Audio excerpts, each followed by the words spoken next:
Good morning, everyone, and welcome again to IELTS Lessons. In today's lesson, we're going to have an overview or a short introduction to IELTS Writing Task 2, Academic. Now, this is ideal for you if you don't have any experience yet or information about IELTS, particularly the Academic Writing Task 2. Now, you might ask, what is IELTS Writing Task 2 Academic? Now, just like the IELTS Academic Writing Task 1, the Task 2 requires you to write at least 250 words from a topic in about 40 minutes. So the example topic here, for example, is this one. The threat of nuclear weapons maintains world peace. Nuclear power provides cheap and clean energy. The benefits of nuclear technology far outweigh the disadvantages. To what extent do you agree or disagree? Now, this will test your ability to respond by giving and justifying an opinion, discussing a topic, summarizing details, identifying possible solutions, and etc. Now, just like any typical essay, the whole content must have, first, we must have an introduction, then followed by body paragraphs 1 and 2, and after that we have to write our conclusion. And we have to write at least 250 words until or up to the maximum of 320 words. Now, since there are 4 paragraphs in this task, our next thing we need to take note is its number of sentences per paragraph, because we have to observe the word limit, that is to write at least 250 words to a maximum of 320. So this means that in our introduction we must only have a maximum of 3 sentences, and each of our body paragraphs must have 4 to 6 sentences only. And lastly, our conclusion must maintain the limit of only 1 to 2 sentences. Okay, in our succeeding lessons, we will be learning in details on how to write an effective introduction, body paragraphs, and a conclusion. Now, if we have developed the skills in writing task 2, the next thing we need to do is to time the output of our essay. In this section, we're given 40 minutes to complete the task. And the first thing we need to do is to plan and get ideas. We can do this planning for at least 8 to 12 minutes. And during this time, what we need to do is to read the topic and read the task. For example, the topic here says, the threat to nuclear weapons maintains world peace. Nuclear power provides cheap and clean energy. The benefits of nuclear technology far outweigh the disadvantages. And our task here says, to what extent do you agree or disagree? Then, after that, we have to get some ideas and outline these ideas. Now, once we have a clear plan and outline of our answer to the topic, we can move on to writing our essay. Now, we can spend for at least 20 to 25 minutes writing. And for the remaining time, 3 to 5 minutes, we can use this for proofreading to check the spelling, grammar, and accuracy. Okay, now you might ask, what are the types of tasks in the IELTS Academic Writing Task 2? And how many possible tasks that we might do? Okay. IELTS Writing Task 2 has actually 10 possible tasks that might ask us to write. And these possible tasks are the following. We have agree or disagree extent, discuss both views and give your opinion, problem solutions, advantages and disadvantages discuss, advantages and disadvantages discuss and give your opinion, advantages and disadvantages outweigh, and one part question, and finally the two-part question. And for this, how are we graded in this task? Okay, let's move on to scoring your writing task 2. Now, just like in writing task 1, we're graded in 4 criteria. So these are the TR, or the task response, the CC, or the cohesion and coherence, LR, the lexical resource, and the GRA, or the grammatical range and accuracy. Alright, now the first criterion is the TR, or the task response. And what is this? What is a task? What is a response? And how are we graded in this criterion? Okay, so to have a clearer view of what the task is and the response. So the task here means what we need to do. So this means that if we are going to agree or disagree, to give the extent of our agreement, to discuss, to give or present the advantages, and so on, coming from a different range of topics, which could range from the environment, tourism, internet, education, health, technology, history, art, jobs, and so on. Now these topics are broad in range, and in our advanced classes we always have brainstorming of ideas so that we can come up with a strong and convincing response. Again, the task is what we need to do, and our response is our answer to the task. Now the score for this appears in the band descriptor 7, which asks us to give the most relevant response and answer to the task.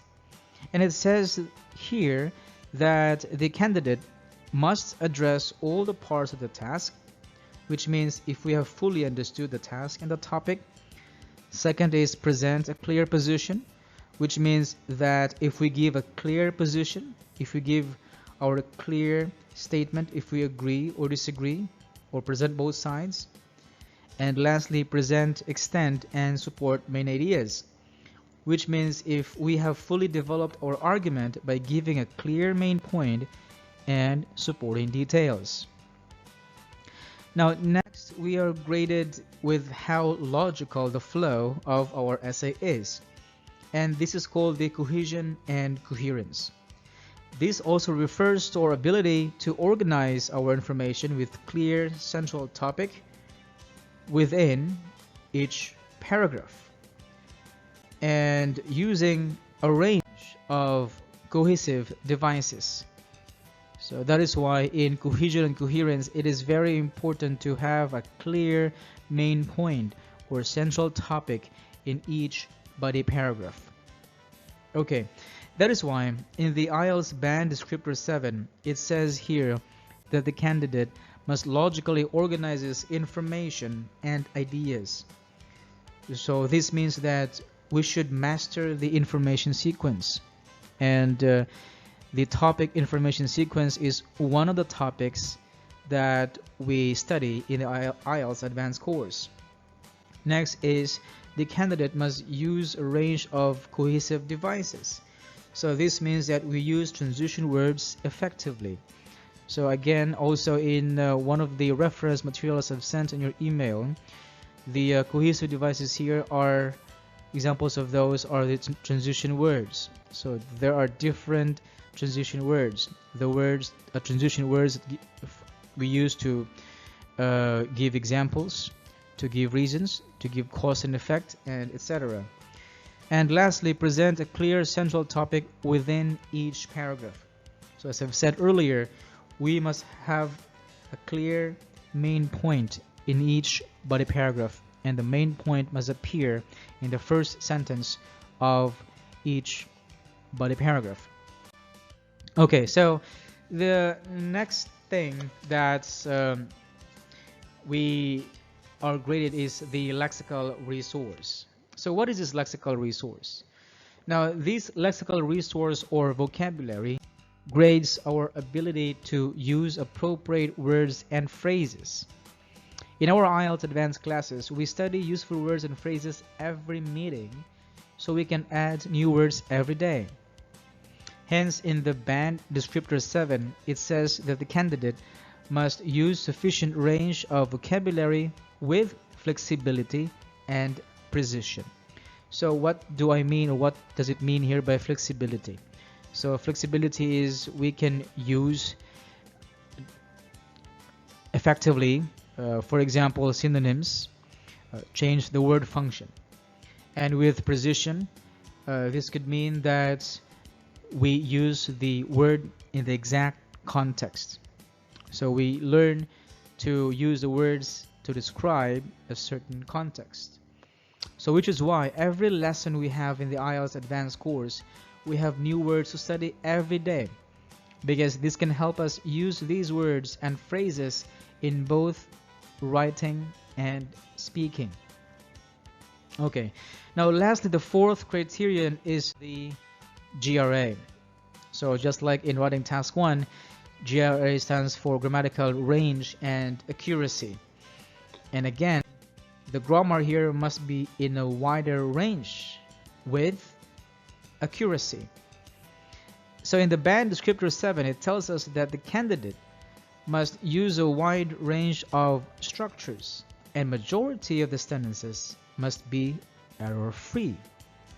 Okay, so take note that if you want to get a better score in writing task 1 and task 2, the grammar must be error-free.